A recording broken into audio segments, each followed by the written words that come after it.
Hello दोस्तों, study with Inu में मैं एनू आपका स्वागत करती हूँ। और ये है आपकी यूथ कंपटीशन की एनसीईआरटी सार की इकोनॉमिक्स की क्लास, जिसमें हमने कल आर्थिक आयाम पर फिनिश किया था। तो हम यहीं से इसको वापस से स्टार्ट करने वाले हैं आज। तो आपकी ये 6th क्लास है। इससे पहले की क्लासेस अगर आपने नहीं देखी हैं तो आप वो सारी क्लासेस देख सकते हैं। साथ ही मैं आपको जानकारी दे दूँ, ये आपकी क्लास आती है शाम को 6 बजे और अल्टरनेट डेज़ पर आती है, यानी शाम को 6 बजे आपको क्लास एक दिन मिलती है इकोनॉमिक्स की और एक दिन आपको क्लास मिलती है ज्योग्राफी की। ठीक है, उसी तरीके के से दोपहर को 1 बजे आपकी क्लास आती है एनसीईआरटी की, जिसमें मैं आपको 7th क्लास की एनसीईआरटी की बुक कवर करा रही हूँ एसएसटी सब्जेक्ट की। ठीक है, और ये आपकी जो चलती है ये एनसीईआरटी सार चल रही है यूथ कंपटीशन की। ठीक है, तो हम वन लाइनर कर रहे हैं इसमें, जैसे कि आपको पता है, जो लोग नए हैं उनके लिए ये जानकारी है। इसके अलावा आपका सुबह 8 बजे एक वीडियो आता है, क्लास आती है, वो भी आपकी आती है एक दिन हिस्ट्री की और एक दिन पॉलिटिकल साइंस की। ठीक है, और उसमें भी हम यही कर रहे हैं एनसीईआरटी सार यूथ कंपटीशन की वन लाइनर की बुक। ठीक है, बहुत इंपॉर्टेंट है। यूपी पीसीएस का एग्जाम देने जा रहे हैं, स्टेट पीसीएस का दे रहे हैं, एलटी ग्रेड का देंगे, जीआईसी का देंगे, जिसका भी आपको एग्जाम देना है उसके लिए ये बुक बेस्ट है। क्योंकि एनसीईआरटी से जितने भी क्वेश्चंस अब तक पूछे गए हैं आप देख सकते हो, यूपीएससीआई में, यूपी ट्रिपल एससी में, ठीक है, आपका यहाँ पे कि यूपी पीसीएस में भी पूछे गए हैं बहुत सारे क्वेश्चन, एसएससी में पूछे गए हैं, आप देख सकते हो। तो ये सारे क्वेश्चन जिन जिन एग्ज़ाम्स में आए हैं वहाँ पे हमें ये सारे क्वेश्चन मिल जाते हैं और ये टॉपिक वाइज है, सबसे बेस्ट पार्ट है इसका। तो इसको आराम से पढ़ लेते हैं और अपनी कंप्लीट कर लेते हैं। ठीक है, तो हम स्टार्ट करने वाले हैं आर्थिक आयाम। तो आर्थिक आयाम में हम कृषि शुरू करेंगे आज।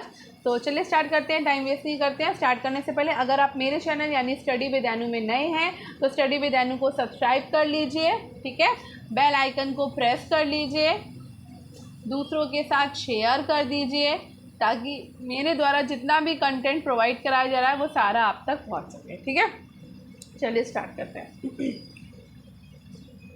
डैश का अर्थ है उत्पादों और सेवाओं पर दूसरों के ट्रेडमार्क का अनधिकृत उपयोग। तो ट्रेडमार्क उल्लंघन का अर्थ होता है कि उत्पादों और सेवाओं पर दूसरों के ट्रेडमार्क का अनधिकृत उपयोग। प्राथमिकता प्राप्त क्षेत्र के ऋण डैश की ओर संकेत करते हैं। तो प्राथमिकता प्राप्त क्षेत्र के ऋण लघु उद्योग, कृषि, छोटे कारोबार आदि को दिए जा रहे ऋण की ओर संकेत करते हैं। वह क्षेत्र जो भारत का सबसे बड़ा नियोक्ता है, तो प्राथमिक क्षेत्र जो है भारत का सबसे बड़ा नियोक्ता है। किसी भी विकासशील अर्थव्यवस्था के प्रारंभिक चरणों में अधिकांश गतिविधियां प्राथमिक क्षेत्र से संबंधित होती हैं। ठीक है, प्राथमिक अर्थव्यवस्था में सर्वाधिक श्रम अवशोषक क्षेत्र कौन सा है? तो सबसे ज़्यादा श्रम अवशोषक क्षेत्र है प्राथमिक क्षेत्र। भारतीय अर्थव्यवस्था का मेरुदंड है कृषि क्षेत्र। वह रोजगार जो प्राथमिक क्षेत्र से जुड़ा हुआ नहीं है, तो पुजारी भाई प्राथमिक क्षेत्र में नहीं आता है। ठीक है, तो चलिए आगे बढ़ते हैं।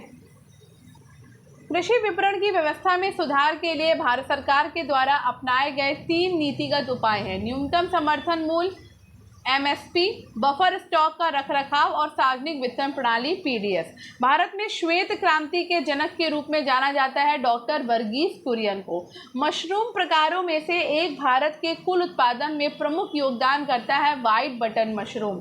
वो आयोग जिसने किसानों के लिए न्यूनतम समर्थन मूल्य अनुशंसित करना अनिवार्य बनाया, वो है कृषि लागत और कीमत आयोग। ठीक है, वह उत्पाद जिसमें एगमार के प्रमाणीकरण की आवश्यकता है, तो दलहन में एगमार के प्रमाणीकरण की आवश्यकता है। भारतीय हरित क्रांति के दौरान गेहूं और चावल अनाजों का अत्यधिक उत्पादन किया गया था। भारतीय जनसंख्या की आजीविका का प्राथमिक स्रोत कृषि है। 54% जो है इसमें कृषि का योगदान है। भारतीय अर्थव्यवस्था का प्राथमिक क्षेत्र कौन है? तो भाई कृषि है। वैसे विशेष कृषि क्षेत्र स्थापित करने वाला पहला भारतीय राज्य था उत्तराखंड। भारत में हरित क्रांति के जनक कौन है? तो एमएस स्वामीनाथन भारत में हरित क्रांति के जनक है। और विश्व में कौन है? तो नॉर्मन बोरलॉग है। ठीक है, किसी फसल को सहायता देने के लिए सरकार घोषणा करती है न्यूनतम समर्थन मूल्य का। उर्वरकों के उत्पादन में वृद्धि को बल देने पर केंद्रित है आपकी भूरी क्रांति। पीत क्रांति से संबंधित है तिलहन उत्पादन। न्यूनतम समर्थन मूल्य का निर्धारक है कृषि लागत एवं मूल्य आयोग। वो राज्य सरकार जिसके द्वारा सबसे पहले किसानों के लिए प्रमाणित बीज प्रत्यक्ष लाभ हस्तांतरण की सुविधा शुरू की गई थी, तो वो शुरू की गई थी उत्तर प्रदेश के लिए। वह उपज जो न्यूनतम समर्थन मूल्य एमएसपी के अंतर्गत नहीं आती, तो सब्जी और फल जो है वो एमएसपी के अंतर्गत नहीं आते हैं। वह दाल जो न्यूनतम समर्थन मूल्य एमएसपी के अंतर्गत सम्मिलित नहीं है, तो मसूर की दाल। 1965 में कृषि उपज के लिए न्यूनतम समर्थन मूल्य एमएसपी पहली बार घोषित किया गया धान में। भारत में कृषि विपणन के मुख्य दोषों में से एक नहीं है अनुकूल मंडी। अधिक अन्न उपजाऊ अभियान प्रारंभ किया गया 1948 में। भारत में मुख्य नाइट्रोजन उर्वरक यूरिया के लिए सब्सिडी को एक नीति के माध्यम से विनियमित किया जाता है, जिसमें इसे किसानों को प्रति टन के अधिकतम खुदरा मूल्य नीम कोटेड के लिए 5% अतिरिक्त कर प्रदान किया जाता है, वो है 5360। उच्च पैदावार वाले बीज की किस्में सोनालिका और कल्याण सोना संबंधित है गेहूं की फसल से। ठीक है, आगे बढ़ते हैं। भारत सरकार के न्यूनतम समर्थन मूल्य के अंतर्गत शामिल की जाती हैं 23 फसलें। पूसा हाइब्रिड 4 संकर प्रजाति है टमाटर की। ठीक है, गन्ने के मामले में रोपण सामग्री प्राप्त होती है गन्ने का ऊपरी 1/3 भाग से। भारत द्वारा निर्यात की जाने वाली शीर्ष 5 वस्तुओं में से 2 कृषि उत्पाद हैं गेहूं और चावल। भारत की जनसंख्या का रोजगार के लिए कृषि क्षेत्र पर निर्भर है 45 से 55%। किसान क्रेडिट कार्ड योजना लागू की गई थी 1998 से 99 में। भारतीय खाद्य निगम की स्थापना हुई थी 14 जनवरी 1965 को। ठीक है, सरकार द्वारा ई रकम नामक एक नया प्लेटफॉर्म शुरू किया गया कृषि उत्पाद बेचने के लिए। ऑपरेशन फ्लड के जनक हैं डॉक्टर वर्गीस कुरियन। भारत विश्व का सबसे बड़ा दुग्ध उत्पादक देश बन गया है श्वेत क्रांति से। औपनिवेशिक भारत की भारतीय आबादी का लगभग 85% भाग अर्थव्यवस्था के क्षेत्र पर निर्भर था, तो कृषि पर। ठीक है, श्रमिक ऐसी वस्तुओं का उत्पादन करते हैं जो तृतीयक नहीं है, तो चीनी मिल के श्रमिक ऐसी वस्तुओं का उत्पादन करते हैं जो तृतीयक नहीं है। स्वतंत्रता की पूर्व संध्या पर भारतीय अर्थव्यवस्था में व्यवसाय रोजगार का प्रमुख स्रोत और क्षेत्र था कृषि। वह आर्थिक गतिविधि जो प्राथमिक क्षेत्र के अंतर्गत आती है, तो खनन जो है वो प्राथमिक क्षेत्र के अंतर्गत आती है। 2011 की जनगणना के अनुसार भारत की सर्वाधिक जनसंख्या में नियोजित थी प्राथमिक क्षेत्र में। असंगठित क्षेत्र का एक उदाहरण है खेती। भारत में कृषि के बाद दूसरा सबसे बड़ा नियोक्ता क्षेत्र कौन है, तो वस्त्र क्षेत्र है। तेल उत्पादन में वृद्धि का कारण है पीली क्रांति। ठीक है, परंपरागत रूप से भारतीय अर्थव्यवस्था का आधार माना जाता है कृषि उद्योग को। भारत में कृषि के संबंध में एमएसपी का पूरा रूप है मिनिमम सपोर्ट प्राइस। न्यूनतम समर्थन मूल्य एमएसपी संबंधित है कृषि एवं किसान कल्याण से। ग्रामीण वित्त पोषण में शामिल सभी संस्थाओं की गतिविधियों के समन्वय के लिए शीर्ष निकाय के रूप में स्थापना की गई थी नाबार्ड की। वाणिज्यिक फसलों के मूल्य समर्थन संचालन के कार्यान्वयन के लिए केंद्रीय एजेंसी है नेफेड। भारत में पहली पशुधन गणना 1919 से 1920 के दौरान की गई थी। श्वेत क्रांति जिस प्रकार दूध उत्पादन से संबंधित है, उसी प्रकार पीली क्रांति तिलहन से संबंधित है। ठीक है, ऋण माफी शब्द संबंधित है, तो ऋण माफी शब्द संबंधित है आपका कृषि से। एक ऐसी स्टेट जहां बिक्री के लिए एक नकदी फसल उगाई जाती है, उसे बागवानी खेती के रूप में जाना जाता है। भारत में अनाज का सबसे बड़ा उत्पादक है और जिसकी 2016-17 में देश के कुल अनाज उत्पादन में लगभग 17.83% हिस्सेदारी थी, और ये था आपका उत्तर प्रदेश। ठीक है, आगे बढ़ते हैं। Bhushan power and steel limited Jharsuguda में है उड़ीसा में। वो क्षेत्रक जो प्राकृतिक वस्तुओं का उत्पादन करता है, तो प्राथमिक क्षेत्रक आपका प्राकृतिक वस्तुओं का उत्पादन करता है। प्राथमिक क्षेत्र का एक उदाहरण है दुग्धालय। वो देश जिसने जैविक खेती करने वाले किसानों की संख्या में प्रथम स्थान प्राप्त किया है, वो है भारत। भारत में चावल का प्रमुख उत्पादक कौन है, पश्चिम बंगाल। विश्व में जूट के उत्पादन में भारत का स्थान है पहला। तोरिया का न्यूनतम समर्थन मूल्य आधार पर तय किया जाता है कैनोला एवं सरसों। ग्रीष्म ऋतु के दौरान होती है आपकी जायद की फसल। ठीक है। कृषि उत्पादन व्यापार और वाणिज्य संवर्धन और सुविधा विधेयक 2020 पेश करने वाले केंद्रीय कृषि मंत्री थे नरेंद्र सिंह तोमर। वो फसल जिसे गोल्डन फाइबर के रूप में जाना जाता है को नायलॉन द्वारा प्रतिस्थापित किया जा रहा है, वो है जूट। भारत में शून्य बजट प्राकृतिक खेती की अवधारणा को प्रोत्साहित किया है सुभाष पालेकर ने। अनाज उपजाने वालों को प्रोत्साहित करने और अर्थव्यवस्था की समग्र आवश्यकताओं को पूरा करने के लिए 24 कृषि फसलों के न्यूनतम समर्थन मूल्य एमएसपी की सिफारिश करने के लिए स्थापित किया गया है कृषि लागत और मूल्य आयोग को। भारत में वाणिज्य बैंकों के द्वारा कृषि ऋण योजना के अंतर्गत स्वीकृत किया गया है सिंचाई भूमि विकास और शुष्क भूमि खेती। कृषि उत्पादकता बढ़ाने के लिए रचना की गई विशेष रूप से बारिश द्वारा सिंचित क्षेत्रों में और इसमें एकीकृत खेती, पानी के उपयोग में दक्षता, मृदा स्वास्थ्य प्रबंधन और संसाधन संरक्षण सक्रियता पर ध्यान केंद्रित किया गया। संधारणी कृषि के लिए राष्ट्रीय मिशन। वनस्पति कृषि जो खेती का एक प्रारंभिक रूप है, पहली बार प्रयोग में लाया गया था दक्षिण पूर्व एशिया में। बैंक ऋण के प्रयोजन के लिए अल्पकालिक फसल मानी जाती है जो फसल 1 साल या उससे कम समय के लिए उगाई जाती है। राष्ट्रीय कृषि और ग्रामीण विकास बैंक नाबार्ड के द्वारा प्रदान किए जाने वाले कृषि ऋण की अधिकतम अवधि थी 15 वर्ष। खाद्य तेल निकाला जाता है राई से। भारत में सिंचाई के तरीकों में से अधिक प्रचलित हैं कुएं से और ट्यूबवेल से जल सिंचाई। कृषि मंत्रालय द्वारा जारी नवीनतम आंकड़ों के अनुसार वो राज्य जो सब्जी उत्पादन में सबसे ऊपर है पश्चिम बंगाल। भारत के राज्य में सबसे अधिक सिंचित क्षेत्र है उत्तर प्रदेश। वो सेक्टर जिसके समग्र विकास और प्रबंधन को सक्षम करने के लिए मिशन फिंगरलिंग नामक कार्यक्रम शुरू किया गया वो है मत्स्य पालन सेक्टर। ई रकम योजना को प्रदान करने के लिए केंद्र सरकार द्वारा शुरू किया गया था डिजिटल प्लेटफॉर्म प्रदान करने के लिए जहां किसान अपने कृषि उत्पादों को नीलामी के माध्यम से बेच सकते हैं। वह देश जो कॉफ़ी का मूल स्थान है, तो इथियोपिया जो है वो कॉफ़ी का मूल स्थान है। वे किसान जो तुरंत फसल ऋण चुकाते हैं उन्हें भारत सरकार के द्वारा दर से अतिरिक्त ब्याज 3% दी जाती है। कितनी दी जाती है? 3%। ठीक है, आगे बढ़ते हैं। कृषि क्षेत्र में गोल क्रांति का संबंध है आलू से। एक प्रकार की कृषि व्यवस्था जिसमें भूमि का मालिक एक किराएदारों अपने हिस्से की भूमि पर पैदावार एक हिस्से के बदले में अपनी भूमि का उपयोग करने देता है, ये है शेयर क्रॉपिंग कहलाता है। भारत का वो राज्य जिसमें प्रति हेक्टेयर गन्ने का उत्पादन उच्चतम है, तो वो है तमिलनाडु का राज्य। सब्जियों के उत्पादन और विपणन से संबंधित है शाकीय विज्ञान। मध्य प्रदेश में खेती की विधि झूम कृषि को कहते हैं ढैया। एक साधारण उपकरण जिसका प्रयोग जंगली घास को हटाने और मिट्टी को ढीला करने के लिए किया जाता है वो है फावड़ा। ऐसा बागान जहां बिक्री के लिए नगद फसल उगाई जाती है और उसे जाना जाता है रोपड़ खेती के रूप में। बागान फसल आपकी कौन सी नहीं है? तो मोटा अनाज भाई बागान फसल नहीं है। ठीक है।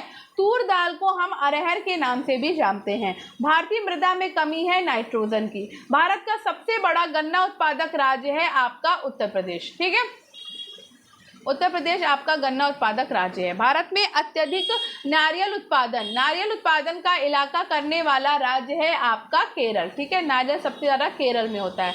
भारत की एक व्यापारिक और नगदी फसल है कपास। ठीक है, एक व्यापारिक फसल नहीं है आपकी बाजरा, तो बाजरा आपकी व्यापारिक फसल नहीं है। वैश्विक स्तर पर भारत बागवानी क्षेत्र में सब्जियों और फलों के उत्पादन में दूसरे स्थान पर है। गेहूं की खेती के लिए उचित मिट्टी है दोमट मिट्टी। नीली क्रांति संबंधित है मत्स्य पालन से। पूर्वोत्तर भारत में प्रचलित कृषि भूमि प्राप्त करने के लिए वन के एक छोटे से हिस्से को काटकर उसे जलाने की रीति को कहते हैं झूम कृषि। भारतीय कृषि के क्षेत्र में विशेष रूप से हरित क्रांति के बाद एक महत्वपूर्ण इनपुट बन गया है उर्वरक। विश्व में सबसे ज्यादा जूट पैदा होता है भारत में। पश्चिम बंगाल की मुख्य फसल क्या है? चावल है। भारत में कृषि जनगणना आयोजित होती है प्रत्येक 5 साल में। ठीक है, एक किसान जिसके पास 1 से 2 हेक्टेयर तक जोत है जाना जाता है लघु कृषक। ठीक है, 1 से 2 हेक्टेयर वाला। भारत के कृषि उत्पाद व्यापार और वाणिज्य बिल 2020 में उल्लेख नहीं किया गया न्यूनतम समर्थन मूल्य का। काशी लालिमा फसल की प्रजाति है भिंडी। पौधों में गूटी लगाने का काम उद्देश्य की पूर्ति हेतु किया जाता है वानस्पतिक प्रसारण के लिए। कृषि उत्पाद विकास एवं मालगोदाम निगम अधिनियम पास हुआ 1956 में। शहद के व्यावसायिक उत्पादन के लिए मधुमक्खी के वैज्ञानिक प्रबंधन के रूप में जाना जाता है एपीकल्चर को। कृषि गणना 2015-16 के अनुसार भारत में भूमि जोतों का औसत आकार है 1.8 हेक्टेयर। कितना है? 1.8। भारत सरकार के विपणन और निरीक्षण निदेशालय का मुख्यालय स्थित है फरीदाबाद में। हरित क्रांति से भारत के सबसे ज्यादा लाभान्वित राज्य है पंजाब, हरियाणा और पश्चिमी उत्तर प्रदेश। कृषि उत्पादन बढ़ाना, बहुफसली खेती द्वारा भूमि के प्रारूप को बदलना एवं भू प्रबंधन का सुधार, ये सभी लक्ष्य हैं शारदा सहायक समावेश विकास परियोजना के। हरित क्रांति का सबसे अधिक प्रभाव महसूस किया गया गेहूं के उत्पादन में। राष्ट्रीय खाद्य सुरक्षा मिशन के उत्पादन बढ़ाने के उद्देश्य में सम्मिलित नहीं थी तिलहन। राष्ट्रीय खाद्यान्न सुरक्षा मिशनों में सम्मिलित नहीं है तिलहन। NAFED का संबंधित है कृषि उत्पादों के विपणन से। ठीक है, हरित क्रांति का सर्वाधिक लाभ उत्पाद और उत्पादकता दोनों में हुआ है, तो वो हुआ है आपका गेहूं में। ठीक है, चावल की कृषि के अंतर्गत सर्वाधिक क्षेत्र है भारत में। माही सुगंधा जो प्रजाति है वो आपकी धान की प्रजाति है। बासमती चावल की संकर प्रजाति है पूसा RS10। धान की उत्पादकता सर्वाधिक है पंजाब में। धान की उत्पत्ति हुई है दक्षिण पूर्व एशिया में। संकर धान की खेती के अंतर्गत सर्वाधिक क्षेत्रफल है उत्तर प्रदेश का। मटर की पत्ती विहीन प्रजाति है अपर्णा। बरानी द्वीप किस्म है धान की। ठीक है, संकर धान की खेती सर्वाधिक लोकप्रिय है कहाँ पर, तो ये चीन में लोकप्रिय है। पूसा सुगंधा 5 एक सुगंधित किस्म है किसकी, धान की। देश का 70% से अधिक कॉफी अकेले पैदा करता है कर्नाटक। दलहनों का उत्पादन सर्वाधिक है मध्य प्रदेश में। भारत में हरित क्रांति लाने का श्रेय जाता है MS स्वामीनाथन को। नाबार्ड एक शीर्ष वित्तीय संस्था है जो बनी है कृषि और ग्रामीण क्षेत्रों के विकास हेतु। ऑपरेशन फ्लड सेकंड का संबंध है दुग्ध आपूर्ति से। फसलों के न्यूनतम समर्थन मूल्य निर्धारण संबंधी संस्तुति करता है कृषि लागत एवं कीमत आयोग। कृषि लागत एवं मूल्य आयोग की स्थापना हुई थी 1985 में। देश में एग्रो इकोलॉजिकल क्षेत्र है आपके 20। मूंगफली के क्षेत्रांतर्गत कम परंतु प्रति हेक्टेयर बहुत अधिक उत्पादन करने वाला भारत का राज्य है पंजाब। पीत क्रांति से संबंधित है तिलहन उत्पादन। 2 दल वाली तिलहनी फसल है मूंगफली।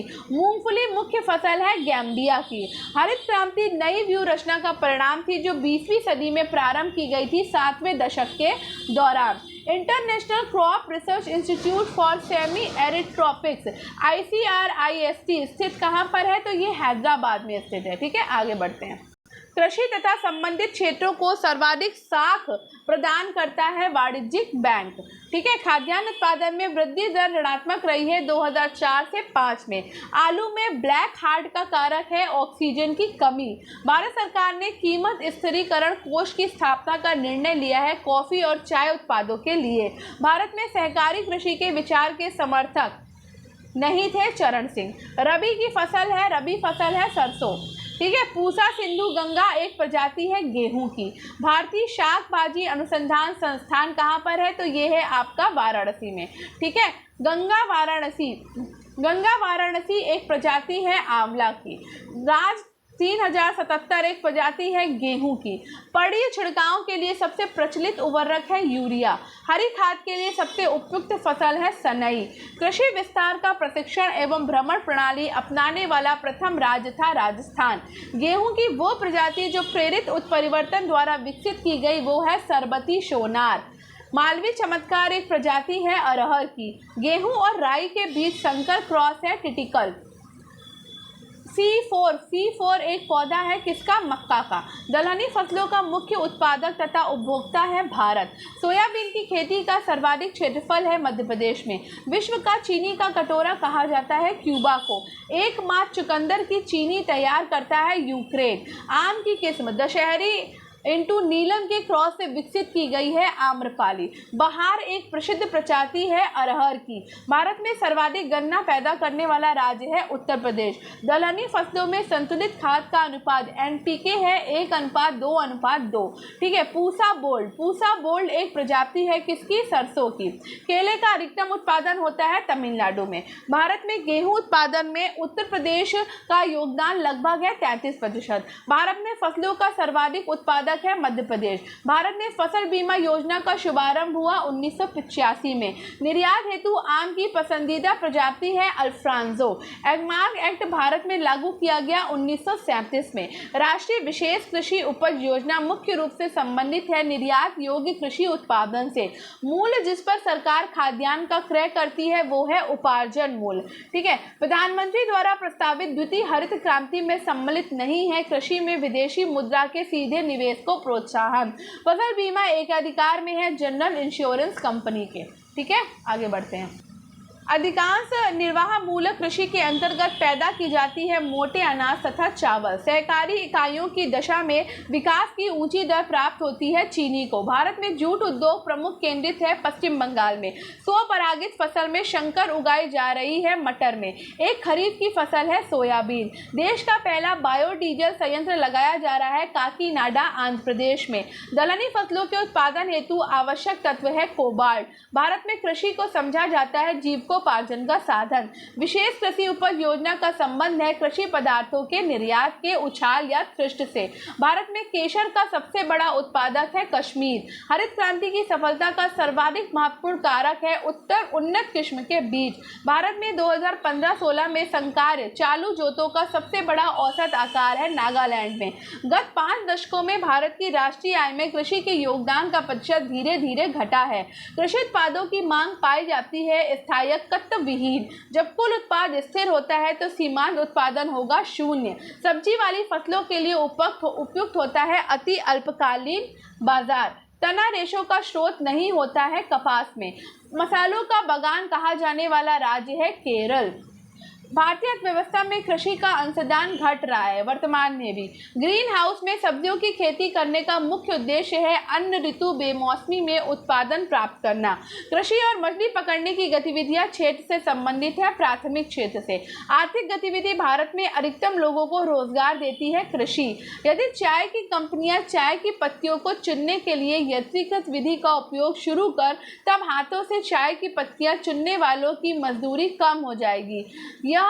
वक्र एक अर्थव्यवस्था में कपास की खेती निश्चित मात्रा के बदले अनाज की अधिकतम संभावित उत्पादित मात्रा तथा अनाज के बदले कपास की मात्रा दर्शाता है। इस वक्र को कहते हैं सीमांत उत्पादन संभावना। भारत में कृषि उत्पादों के लिए मौजूदा मंडियों को एकीकृत करने के उद्देश्य से बना एक Akhil Bharatiya electronic trading portal है ई-नाम। भारतीय खाद्य निगम के माध्यम से भारत सरकार द्वारा किसानों से खरीदे गए खाद्यान्न के भंडार को कहते हैं बफर स्टॉक। हरित क्रांति में शामिल नहीं किया गया है गांवों की सड़कों के सुधार को। न्यूनतम समर्थन मूल्य की मूल्य निर्धारण नीति किस दृष्टिकोण का अनुसरण करती है तो लागत प्लस दृष्टिकोण का अनुसरण करती है। न्यूनतम समर्थन मूल्य घोषित किया जाता है आर्थिक मामलों की मंत्रिमंडलीय समिति के द्वारा। भारत में फसलों की बुआई के अंतर्गत शुद्ध क्षेत्रफल लगभग 14 करोड़ हेक्टेयर है। हरित क्रांति खाद्यान्न उत्पादन से संबंधित है। श्वेत क्रांति दुग्ध उत्पादन से है। पीली क्रांति तिलहन उत्पादन से है। नीली क्रांति मत्स्य उत्पादन से और गुलाबी क्रांति आपकी झींगा यानी मछली उत्पादन से है। ठीक है। केरल में आपका नारियल, प्राकृतिक रबड़ और काजू में, कर्नाटक में कौवा और रेशम में, आंध्र प्रदेश में तंबाकू और हल्दी है, पश्चिम बंगाल में चावल, स्वच्छ जली मछली और जूट है। ठीक है। मैं आदिम निर्वाह कृषि तो कोमन कृषि ओडिशा में है, पोडू कृषि आंध्र प्रदेश में है, दैया कृषि मध्य प्रदेश में है, कुरुवा कृषि आपकी झारखंड में है। खाद्य उत्पादन में वृद्धि में हरित क्रांति खाद्य उत्पादन में वृद्धि हुई है। श्वेत क्रांति से दुग्ध उत्पादन में वृद्धि हुई है। मत्स्य पालन से नीली क्रांति में वृद्धि हुई है और उर्वरक उत्पादन से भूरी क्रांति से उर्वरक उत्पादन में वृद्धि हुई है। ठीक है। अब यहाँ पे फसल और बीमारी का नाम तो गन्ना की बीमारी है रेड डाटा, धान की बीमारी है खैरा, अरहर की बीमारी है उक्टा या विल्ट और आलू की बीमारी है झुलसा यानी कि लेड ब्लाइट। ठीक है। सर्वाधिक उत्पादन की बात करते हैं तो आम सबसे ज़्यादा उत्तर प्रदेश में होता है, लीची सबसे ज़्यादा बिहार में होती है, नारियल सबसे ज़्यादा केरल में होता है और सेब सबसे ज़्यादा कहाँ होता है जम्मू कश्मीर में। ठीक है। और आगे बढ़ते हैं। चलो, गोल्डन क्रांति आपकी संबंधित है बागवानी और शहद से। ठीक है। ग्रे क्रांति उर्वरक से संबंधित है। पीली क्रांति तिलहन उत्पादन से संबंधित है और काली क्रांति आपकी पेट्रोलियम उत्पादन से संबंधित है। ठीक है। आगे बढ़ते हैं। इंद्रधनुष क्रांति, समग्र क्रांति, हरित श्वेत, नीली पीली भूरी क्रांति के क्षेत्र से संबंधित है। नीली मत्स्य क्रांति मत्स्य पालन से, पीला तिलहन क्रांति तिलहन उत्पादन से, और सफ़ेद दुग्ध क्रांति आपकी दुग्ध उत्पादन से संबंधित है। ठीक है, अब जिससे संबंधित है व्यक्ति उनकी बात कर लेते हैं नीचे। तो MS स्वामीनाथन जो हैं वो हरित क्रांति से संबंधित है, LK झा कराधान से संबंधित है, PG कुरियन दुग्ध उत्पादन से हैं, और मोरारजी देसाई बैंकों पर सामाजिक नियंत्रण से संबंधित है। ठीक, आगे बढ़ते हैं उद्योग और औद्योगिक क्षेत्र। ठीक है, तो अभी समय है, उद्योग और औद्योगिक क्षेत्र कवर कर लेते हैं। ठीक है, तो जब हम चीनी या गुड़ का उत्पादन करते हैं तो ये भारतीय अर्थव्यवस्था के अनुसार गतिविधि है द्वितीयक क्षेत्र की। ठीक है, उद्योग नीति प्रस्ताव अपनाया गया था सन 1956 में। वह उद्योग जो खनिजों का उपयोग कच्चे माल के तौर पर करते हैं कहलाते हैं खनिज आधारित उद्योग। ठीक है, भारतीय अर्थव्यवस्था के संदर्भ में माध्यमिक क्षेत्र के अंतर्गत आता है उद्योग। भारतीय इस्पात प्राधिकरण लिमिटेड एक उदाहरण है सार्वजनिक क्षेत्रक उद्योग का। वो उद्योग जिसमें माल का उत्पादन उत्पादक के घर में होता है वो है कुटीर उद्योग। भारत की पहली औद्योगिक नीति लागू की गई थी 6 अप्रैल 1948 को। भारत में सार्वजनिक क्षेत्र के उद्यमों में विनिवेश प्रक्रिया प्रारंभ हुई 1991 में। स्पाइसेस बोर्ड ऑफ इंडिया केंद्रीय मंत्रालय के अंतर्गत आता है वाणिज्य और उद्योग। विप्रो लिमिटेड का निगमन हुआ था 29 दिसंबर 1945 को। भारत हैवी इलेक्ट्रिकल्स लिमिटेड का निगमन हुआ था 1964 में। 1955 में मंजूर की गई ग्राम एवं लघु उद्योग समिति जिसने ग्रामीण विकास को बढ़ावा देने के लिए उद्योग के उपयोग की संभावना पर ध्यान दिया वो है करवे समिति। भारत में उद्योग विकास और विनियमन अधिनियम अधिनियमित किया गया था 1951 में। आगे बढ़ते हैं। भारत की सार्वजनिक क्षेत्र की कंपनी के रूप में वर्गीकृत किया जा सकता है हिंदुस्तान एरोनॉटिक्स लिमिटेड को। 1956 के औद्योगिक नीति संकल्प के अनुसार स्वामित्व के आधार पर भारतीय उद्योगों को श्रेणियों में वर्गीकृत किया गया है। 3 नियोक्ताओं के द्वारा उनके कर्मचारियों को किसी भी वित्तीय प्रतिपूर्ति से ऊपर और उसके अतिरिक्त दी जाने वाली अनुपलब्धियां कहलाती हैं अनुषंगी हित लाभ। औद्योगिक विकास एवं विनियमन अधिनियम पहली बार भारत में लागू किया गया था 1951 में। Steel authority of India limited को जाना जाता था हिंदुस्तान स्टील लिमिटेड के द्वारा।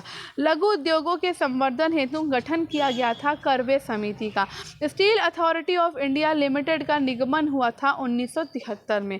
29 अगस्त को भारत हैवी इलेक्ट्रिकल्स लिमिटेड को वाणिज्य एवं उद्योग मंत्रालय के तहत सार्वजनिक क्षेत्र में हैवी इलेक्ट्रिकल्स इंडिया लिमिटेड के रूप में पंजीकृत किया गया था 1956 में।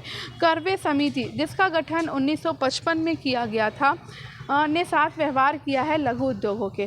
2014 में भारत सरकार ने घरेलू विनिर्माण को प्रोत्साहित करने के लिए औद्योगिक लाइसेंस की वैधता 3 वर्ष से बढ़ाकर कर दी गई है 7 वर्ष।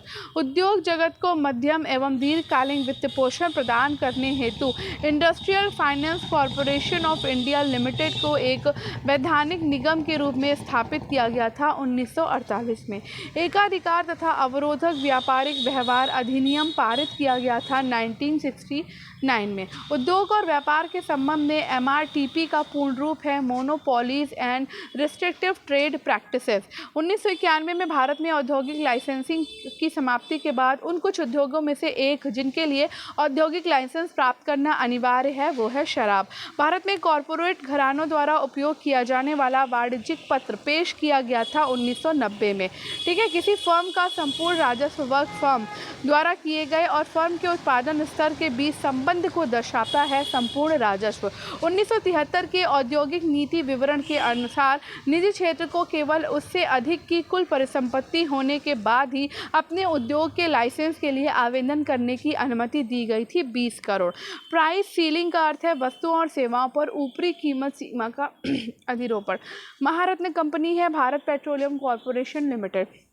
भारत हैवी इलेक्ट्रिकल्स लिमिटेड एक कंपनी है महारत्न। ठीक है, भेल। केंद्रीय सार्वजनिक क्षेत्रक उद्यमों को महारत्न नवरत्न और मिनी रत्न का दर्जा देता है लोक उद्यम विभाग। ठीक है, आगे बढ़ते हैं। IBF की स्थापना India long you make in India कार्यक्रम से प्रेरित थी। IBF का अर्थ है इंडिया ब्रांड इक्विटी फाउंडेशन। वो नवरत्न कंपनी जिसको सामान्यतः विजाग स्टील के नाम से जाना जाता है, तो वो है राष्ट्रीय इस्पात निगम लिमिटेड। सार्वजनिक क्षेत्र उपक्रम की एक महारत्न कंपनी है भेल। Tata iron and steel company का निगमन हुआ था 1907 में। वो बीमा योजना जो सरकार के द्वारा ग्रामीण भूमिहीन परिवारों के लिए शुरू की गई, जो LIC के द्वारा प्रशासित है, तो आम आदमी बीमा योजना है। एक निजी क्षेत्र का उद्योग है बजाज ऑटो। भारत की वाणिज्यिक राजधानी के रूप में जाना जाता है मुंबई को। लगभग 10 करोड़ की एक दैनिक कमाई के साथ उत्तर प्रदेश में सबसे बड़ा आभूषण बाजार है मेरठ, उत्तर प्रदेश में। भारत सरकार की प्रसिद्ध सार्वजनिक क्षेत्र इकाई भेल का पूर्ण रूप है भारत हैवी इलेक्ट्रिकल्स लिमिटेड। केंद्रीय सार्वजनिक क्षेत्र उद्यम ऑयल इंडिया लिमिटेड एक कंपनी है नवरत्न। सार्वजनिक क्षेत्र का उपक्रम जो महारत्न की श्रेणी में आता है IOCL है। सार्वजनिक क्षेत्र की 2 इकाइयां जिन्हें भारत संघ सरकार द्वारा फरवरी 2013 में महारत्न का दर्जा दिया गया, वो है भेल और गेल। एक नया कार मॉडल टिग्गो कंपनी का है टाटा मोटर्स। विश्व की पहली electric car Tesla model 3 sedan के संस्थापक हैं एलन मस्क। उत्पादन इकाइयां स्थापित करने वाली कंपनियों को शुरुआती 5 वर्ष की अवधि के लिए करों का भुगतान नहीं करना पड़ता। विशेष आर्थिक क्षेत्र में औद्योगिक उत्पादन सूचकांक में सर्वाधिक भार है बिजली क्षेत्र का। भारत में निर्देशित कोर उद्योगों में सम्मिलित नहीं किया जाता है सॉफ्टवेयर। गन्ने का प्रति एकड़ उच्चतर उत्पादन, गन्ने में शर्करा का अधिक होना एवं पेराई का अधिक लंबा मौसम ने सहायता की। उत्तरी भारत से दक्षिणी भारत में चीनी उद्योगों के स्थानिक स्थानांतरण में। उद्योग में लघु क्षेत्र के लिए वस्तुओं का आरक्षण समाप्त करने की संस्तुति की है आबिद हुसैन समिति ने। भारत के विनिवेश आयोग के प्रथम अध्यक्ष थे GV रामकृष्णा।